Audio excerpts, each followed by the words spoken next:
Hello, everybody. Are you all there? I can't tell. Well, if that's the case and you have these glasses and you can't see anything inside, that means they still work. I've had these for probably way too long. Got some other pairs, but this is from the Venus transit back in 2012. So hopefully you have your glasses ready.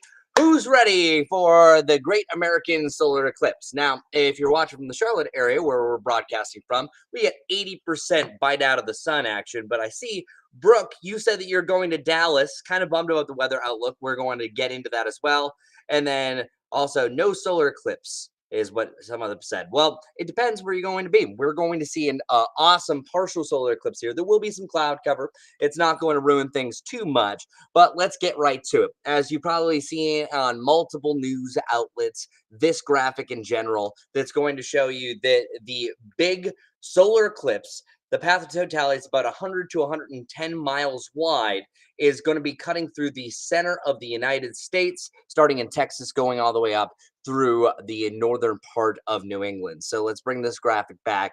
Anything outside of that, you're going to be in the shadow that's called the penumbra. Where, quick lesson, there are two parts of the shadow of the moon that's casted on the earth during one of these events. The umbra literally is the darkest pinpoint that is refracted back onto earth, and that is the path of totality. That's why it's so small. But then the penumbra spans for thousands of miles on either side. So that's why it's up to about a 40% total eclipse down through the Keys and down into the Caribbean. So Carmen says, good morning from Facebook. It's great to see all of you.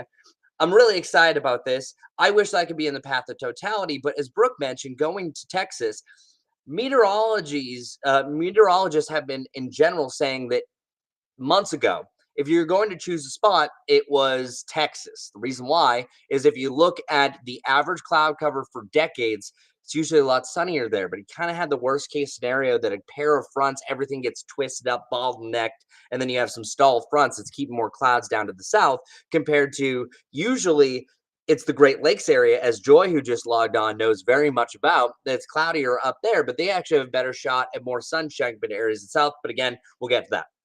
Let's start off right here in the Charlotte area. The change in the forecast is that all that jazz that's happening off towards the west starts to creep towards us by tomorrow. If today was the day of the partial solar eclipse for the Charlotte area, well, we would be looking at not a cloud in the sky. It would be perfect viewing. But you're going to notice by 3:12 that I have it right here. The general time is 1:54 to 4:26 p.m. So we're talking about a 2.5 hour window that we're going to be able to see this awesome phenomenon. Now, if you were here in 2017, it's not going to be as cool as that because that was pretty much a near total eclipse. It was 97%, but 80% is still pretty awesome. I think it's awesome. And it's that 3:12 hour that we're really starting to see more clouds creep in from the west. So if you live in Cleveland County, Burke County, Avery County, I'll include Chester and York County, you have the better chance for cloud cover, but I'm not seeing like overcast skies completely. Just going to have some broken clouds that push through the area. But then you will see by the end of this partial eclipse, those clouds are starting to get a little bit thicker. But again, it's nothing compared to what we have our friends further off towards the west. Because check it out. You're seeing a bunch of cloud cover down towards the south, where most of the activity, the storm system, is stuck from Dallas to Houston to Memphis. Meanwhile, it's a little bit more of a path of clearing through Illinois, Indiana, Ohio, for another system moves down through parts of New York up into the northern tier of New England. It's a bummer type of setup that we are slowly seeing this storm system. If everything worked as it usually does, it would be in today, out tomorrow. But another system moves in, moisture builds, and then you have all these clouds that start to form in the meantime. Checking out additionally, there's also, per the Storm Prediction Center, a low to a medium threat for severe storms in a good chunk of the path of totality, where you're going to see the total eclipse. However, I think this is mainly designed for your Monday evening, Monday night time frame, so storms aren't fully taking over at that point, which is some good news. Getting to a few comments, Larry says, I worked at the airport, Columbia Metropolitan Airport in 2017 for the last one, and best seats in the house. That's awesome. Yeah, I know Delta is having a solar eclipse flight, I believe, today as well. And 2017, if you missed it, We're going to have to wait a while. I'll have this graphic as well, but it's 2078 is the next time we're going to have a path of totality in the Carolinas. So you're going to have to travel. Likely, if you're watching from the Carolinas, you're probably not going. But anyone who is going, I'm going to show you a graphic that we've been showing over the last few months, but I overlaid something. And this is the cloud cover. And here, I'm going to stop real quick. I'm going to step away because I want to stop some pause points. So bear with me for a sec. Here we go. Let me see. We're going to stop this. You can probably hear me from afar. Here, let's go. Here, here, here. Boom, boom, boom.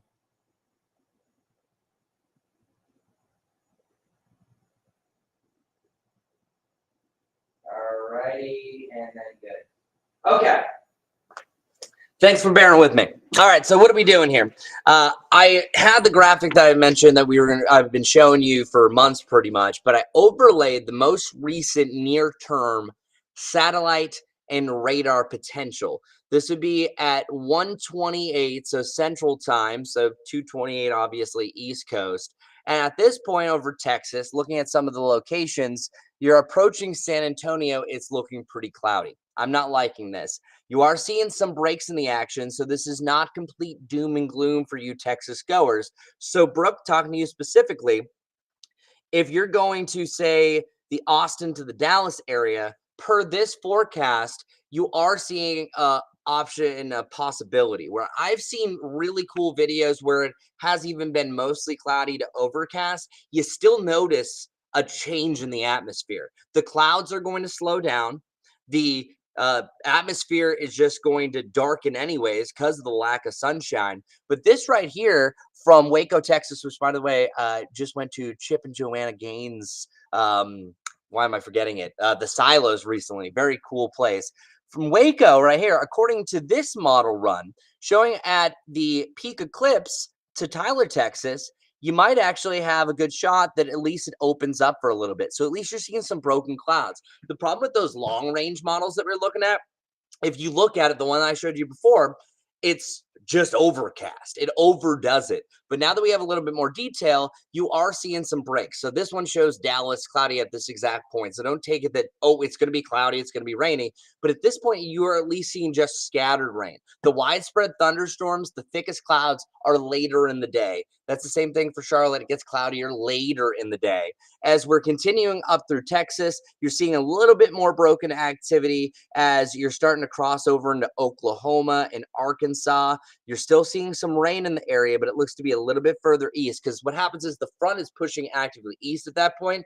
It's just clouds interacting with the next band that's rolling through. So I'm going to still keep my fingers crossed. I'm maybe too optimistic about things, but this is not the worst forecast. Yes, areas that we've already gone over likely might have overcast skies. But going through Illinois, Indiana, this is the best part of the forecast. Ohio looking good. Stopping here, back around the Great Lakes, and this was always the big problem. This is where it gets really cloudy again. So New York watchers, this is not looking good. This looks to be widespread overcast skies. This actually looks to be the cloudiest part that you're not going to see anything right around Buffalo. Buffalo is probably already expecting this. You know how your lake effect action goes for the snow. Same thing can go for this time of the year. That the Great Lakes was pretty much the no-no spot if you were traveling because it's this time of the season that's typically the cloudiest. It's usually the Great Lakes that suffer from seasonal affective disorder way, way more. As you are working your way through New York, there's a better chance that eastern New York might have a few more breaks in the clouds. Once you get to Burlington, Vermont, around northern New Hampshire in the path of totality into Maine, I think you're going to be clearing things out. So things are looking really good. I'm loving this new path here. So let's keep it up. Larry, my buddy in San Antonio, is trying Uber Eats runs with all the tourists in town already for the eclipse. He said all the hotels are booked. See, everyone went to Texas. Texas is the main area that we were seeing most of the action because it's usually the sunniest at this point. Our director, Robert, from there saying is like, oh yeah, no, it's usually good because storm systems are usually quickly moving as they move through, but this hasn't been the case. Instead, you have a series of fronts that all get bottlenecked down there.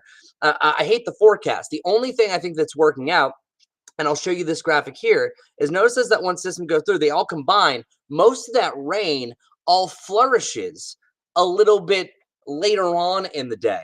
So you might be able to see a little bit of breakage there. Orville, how do we see it in Jamaica? For Jamaica, you're only going to see a partial eclipse like us. So Jamaica, I believe you're in the same central time zone as us. So yeah, Jamaica, you're going to be, I want to see where exactly you're going to be on the path, but I would say you're probably about a 60 to an 80%. So you can probably expect that around 2 to 3. So just look out. You're going to see a mix of clouds. What about Charlotte? Crystal Hudson, I think we're going to be partly cloudy, but at times you might have a partly sunny forecast. Crystal, we'll repeat this again, but I'm going to repeat Texas one more time. I want to show you that rain. It's really south of San Antonio, and this is stopping our model data right near the path of totality where it's hitting its peak. That's where it looks to be the cloudiest. Austin looks to be pretty thick clouds. San Antonio is actually right at technically a 99.5% totality. It's weirdly on the line. Waco seeing some breaks, but we were mentioning the Charlotte forecast here. I'll backtrack since some more of you are starting to join me. Exactly what we're going to see. Texas is looking at a mess of storm chances, but you notice here that once you get to about the maximum eclipse for the Charlotte area, I'm sorry, graphics are jumping all over the place. We got a slight delay. So, Crystal, to answer your question, hold on, bear with me. Timing of everything. Come on, graphics, catch up with me. I think you're going to have a mix of cloud and sunshine. Once you get to around 312 that we're going to be hitting our peak time, that's where we're going to be seeing the potential. And bringing up Jamaica again, yeah, Jamaica, I think you're at about a 40 to 60%. Michael Lewis, I've heard jets from Charlotte Airport last week flying over my house. Well, that's pretty cool. And let me see. Sorry, I'm having awful delays trying to get these graphics, Crystal. All right, here we go. Here we go. Here we go. What is, hold on one sec. I'm sorry. It's on an opposite computer over here. This is what happens on some of these live streams. All right. Now we got it. Okay. So the whole event, by the way, Crystal, thank you for bearing with me and everybody else. Geez. The partial eclipse starts at 1:54 Eastern time, 80.2%. It's going to be super cool to see. But remember, you always need the glasses because not on a given day, you're going to go out and look at the sun for an odd period of time. So you're going to start to see more and more of the sun covered up from 1:54 until 3:11 and 56 seconds. At this point, if you live east of I-77 for the Charlotte area, you are likely going to see a mostly sunny to a partly cloudy sky, meaning most of the show is not going to be obstructed. Sadly, as you go west of I-77, and I think Charlotte's right on that partial mix, this model data is showing a blob of clouds over Charlotte. I think you still see the sun. Just clouds are going to be passing over it, but or areas like Shelby, certainly over near Asheville, a lot more cloud cover is going to be upon us. So I think you have some breaks. All in all, I'm calling tomorrow partly cloudy, turning partly sunny, meaning that that's about a 40 to a 60% cloud cover. Not the worst forecast, not the best. I still think that if you're going to be out at any given time, you're still going to be seeing a pretty cool show. And then once you get to 426, it's done, where it starts from the southeast, goes directly over, as you can see in the upper right corner, and then says goodbye. And then we wait a while until our next solar eclipse. We got a show that's starting up here in 7 minutes here on WCNC Charlotte. But if you have any more questions, Larry says, saw a picture on Facebook from a Walmart in Arkansas. All the milk was gone. Yeah, I've been seeing a lot of conspiracy theorists, as Larry is bringing up. Surprised the toilet paper hasn't gone yet either. I totally understand. He said it worked at a Walmart in West Columbia. Yeah, I've really been seeing a lot of things trending on Twitter. It was hashtag Rapture coming up. Now, this is just a cool thing. Thing about solar eclipses, they actually happen around the world roughly every 18 months. Sometimes they can happen a couple times in one given year across the world.